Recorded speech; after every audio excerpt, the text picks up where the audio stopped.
Dans cette vidéo, je vais vous présenter la version 3D iOS. Tout d'abord, je vais vous présenter le viewer avec les différentes arborescences qui apparaissent sous votre maquette, les niveaux, les filtres, les vues et les feuilles 2D. Dans une seconde partie, je vais vous présenter du coup la possibilité de pouvoir faire vos réserves, vos points bloquants et de positionner également vos autocontrôles directement sur la maquette 3D mais également sur les feuilles 2D.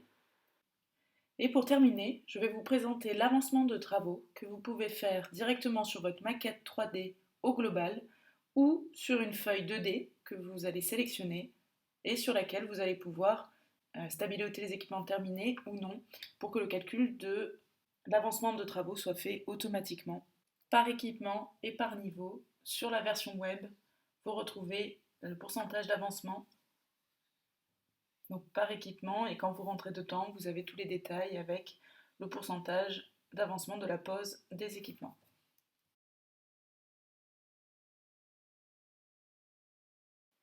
Pour commencer avec la première partie, il faut d'abord intégrer votre maquette sur la version web. Une fois que c'est fait, vous n'avez plus qu'à la télécharger avec la version iOS. Dans l'arborescence que vous voyez sur le côté gauche, il y a la vue par défaut, qui est ni plus ni moins que votre maquette principale.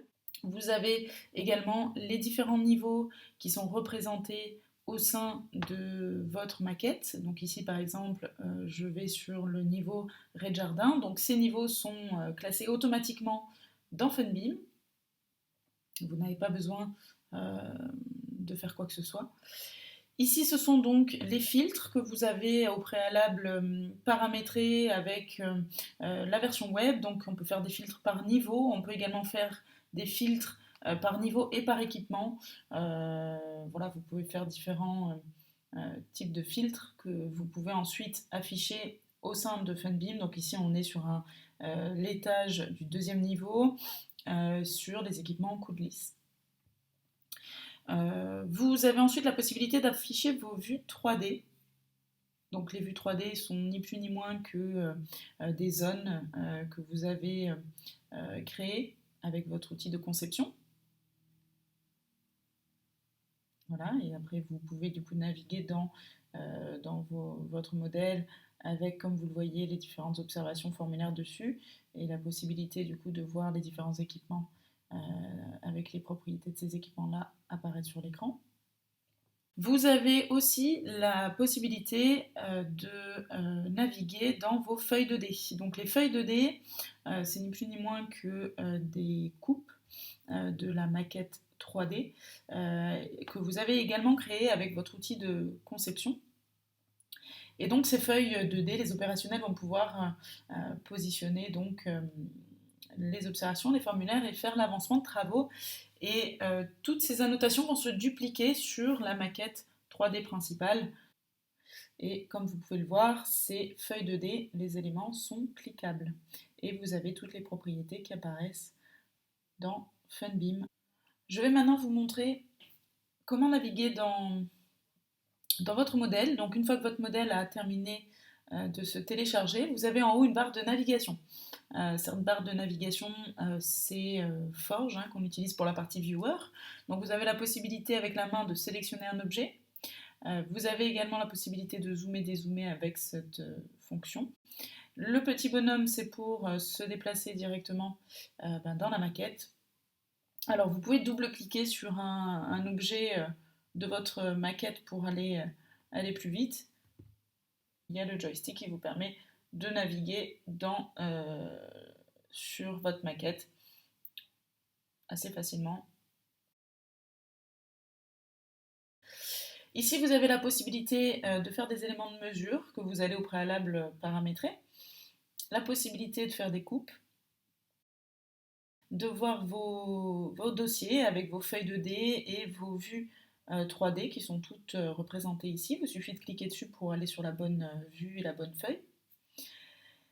Ici, ce sont donc les propriétés du matériel que vous allez sélectionner qui vont apparaître. Donc imaginez, je me positionne ici sur ce matériel, je souhaite voir, c'est une gaine du coup rectangulaire, je vais agrandir, Voilà, donc j'ai le nom exact de mon matériel, les niveaux, les différentes caractéristiques que vous avez au préalable à rentrer dans cet objet. Donc le type de système, etc.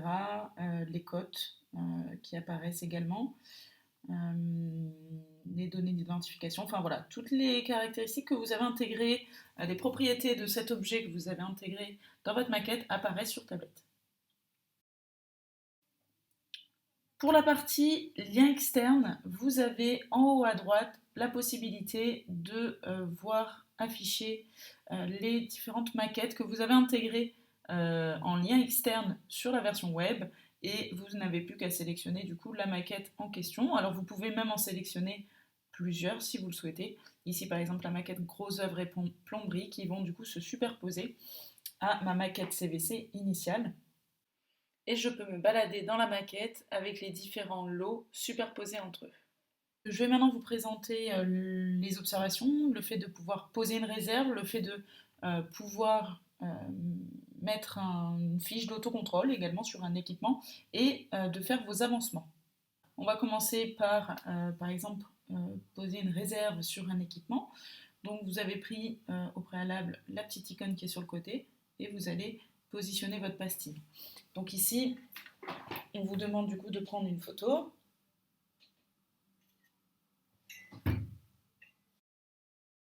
Sur cette photo, vous pouvez dessiner mais également écrire du texte.